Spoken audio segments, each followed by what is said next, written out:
이걸 보면 알 수 있지. 나는 닥터이지.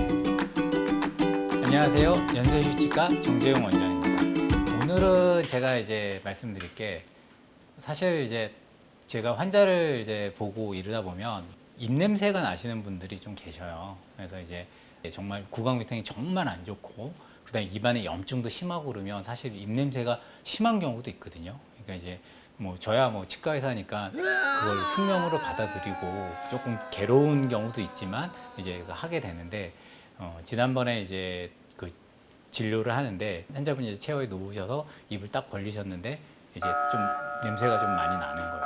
근데 이제 이게 심하면 정말 옆 체어 있는 데까지도 나거든요. 그래서 이제 저희 직원이 갑자기 초겨울인데 날씨도 추운데 어우 덥네 이러면서 지금 창문을 이렇게 스르륵 여는 거예요. 그 마음을 이해하지 못하는 건 아닌데 그래도 이제 뭐 항상 저는 그런 것도 개의치 않고 환자를 사랑하는 마음으로 하니까 너무 걱정하지 마시고 제가 해결해 드리도록 하겠습니다. 멈춰! 입냄새의 원인 중에 하나로 이제 구강건조증을 들 수가 있어요. 그래서 이제 오늘은 구강건조증에 대해서 말씀을 드리도록 하겠습니다. 구강건조증이라고 하는 거는 정상적인 경우보다 침 분비량이나 이런 것들이 줄어들면서 입안이 마르는 걸 의미를 해요. 그냥 단순히 침이 좀 덜 나오는 게 뭐가 문제인가요? 라고 많이들 물어보시는데 침이 마르게 되면 충치 발생이라든가 잇몸 질환이라든가 이런 것들이 굉장히 심하게 발생을 하게 돼요. 그 이유는 침 속에는 면역 글로불린이라고 해서 면역 성분의 어떤 그런 것들도 있고 또 미네랄이나 이런 것들이 함유되어 있기 때문에 충치가 발생할 때 치아의 재광화라든가 이런 부분에 되게 영향을 많이 미치거든요. 쉽게 말하면 우리 몸의 방어 기전이 발생하는 데 있어서 그런 방어 기능에 문제가 생기기 때문에 구강 건조증이 생기게 되면 충치라든가 잇몸병, 이런 입병 이런 식으로 구강병들이 많이 생기게 되죠.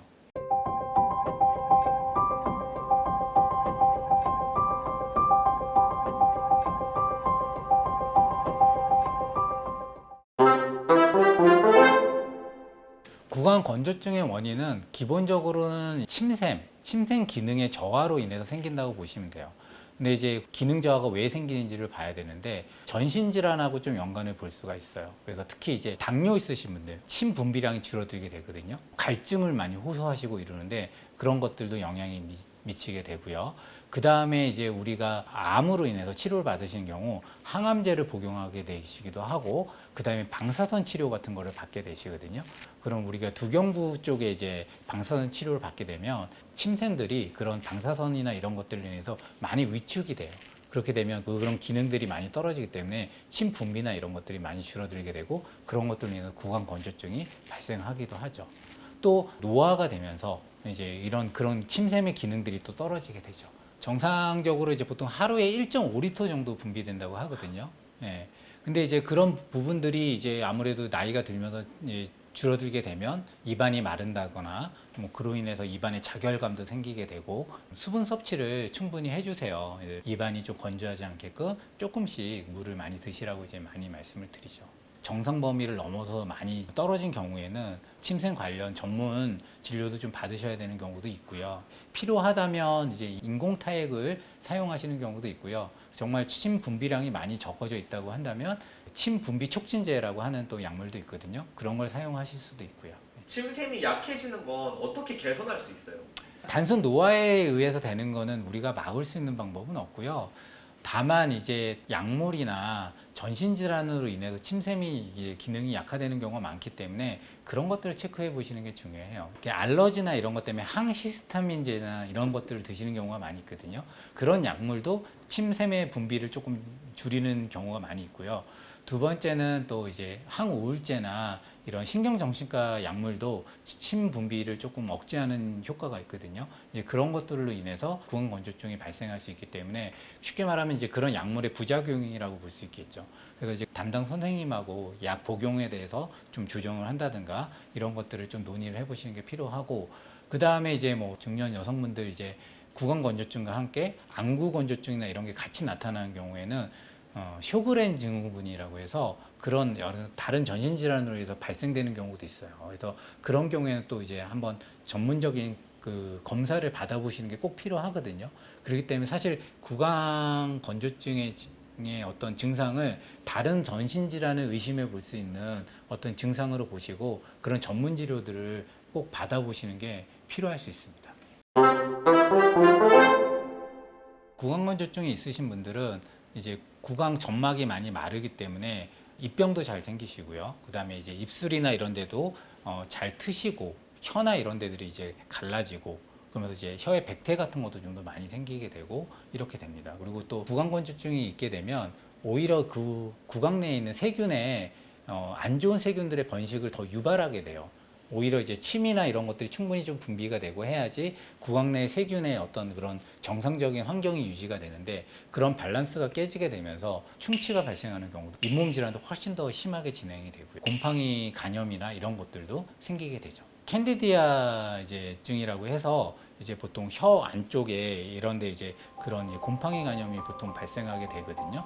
이제 그렇게 되면 보통은 이제 어떤 구취의 원인이 되기도 하고 이제 뭐 그런 그 혀 점막이나 이런데 통증을 유발하게 되기도 합니다. 침 분비량이 줄어들게 되면 보통은 침이 끈적끈적해지고 이렇게 막 거품도 많이 나고 이렇게 되거든요. 그렇게 되면 이제 끈적끈적한 이런 성분들 때문에 세균 침착이나 이런 것도 더 많이 되고 치석도 더 잘 생기게 되고 그런 걸로 인해서 구강 질환이 생기게 되는데 신선한 야채라든가 이런 것들을 이제 많이 드시고 하시는 게 좋고요. 그리고 이제 그런 것들을 이제 씹는 자극 자체가 침 분비를 좀 더 촉진하는 역할도 됩니다. 그 다음에 이제 우리가 침에는 소화 효소도 많이 포함이 되어 있거든요. 침 분비가 줄어들게 되면 소화 기능도 떨어지게 돼요. 그래서 이제 아무래도 위장장애나 이런 것들도 유발할 수 있죠. 구강 건조증 잘못된 습관. 이제 보통은 이제 구강 건조증이 있으시면 이제 갈증이 느껴지시다 보니까 탄산음료 같은 거를 많이 드시는 경우가 있어요. 근데 이제 대부분의 이제 탄산음료는 이제 탄산 때문에 약간 산성을 띠기도 하고 당분도 많이 포함이 돼 있고 하거든요. 그래서 이제 그런 것들로 인해서 치아 부식이라든가 충치 유발이나 이런 데 조금 안 좋기 때문에 권해드리고 싶지 않고요. 그냥 깨끗한 물을 섭취하시는 게 오히려 도움이 된다 할 수 있습니다.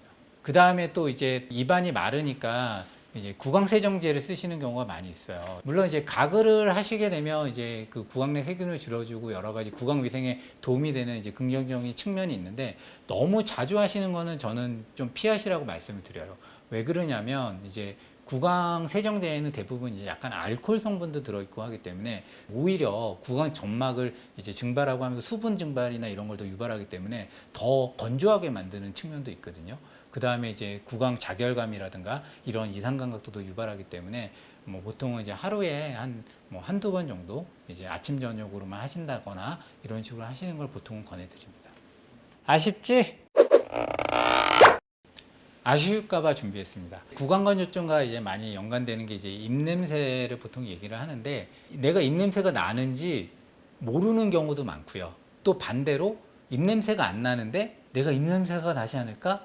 너무 걱정하시는 경우도 있어요. 간단하게 이제 본인이 이제 그거를 이제 진단할 수 있는 방법 몇 가지를 알려드릴게요. 침을 한번 손등에 조금 발라보시고 그게 이제 약간 마르는 동안 조금 기다렸다가 냄새를 맡아보시면 좀 냄새가 심하게 난다. 아니 뭐 어느 정도 괜찮다 이런 것들 좀 판단하실 수 있고 그 다음에 이제 종이컵 같은 데다가 이제 입김을 이렇게 불어보면서 한번 확인을 해보시는 것도 방법이 될 수 있어요. 우리가 입냄새의 원인을 뭐 충치나 잇몸 질환으로만 생각하시는 경우가 많은데 혀 안쪽에 그쪽에 이제 어떤 세균 번식이나 이런 것들로 인해서 냄새가 나시는 경우가 많거든요. 그래서 뭐 면봉이나 이런 걸 통해서 혀 안쪽에 약간 문질러서 거기에 냄새나 이런 걸 확인을 해보시는 것도 한 가지 방법이 될 수 있습니다. 오늘은 여기까지고요. 좋아요, 댓글, 구독, 알림 설정 부탁드립니다.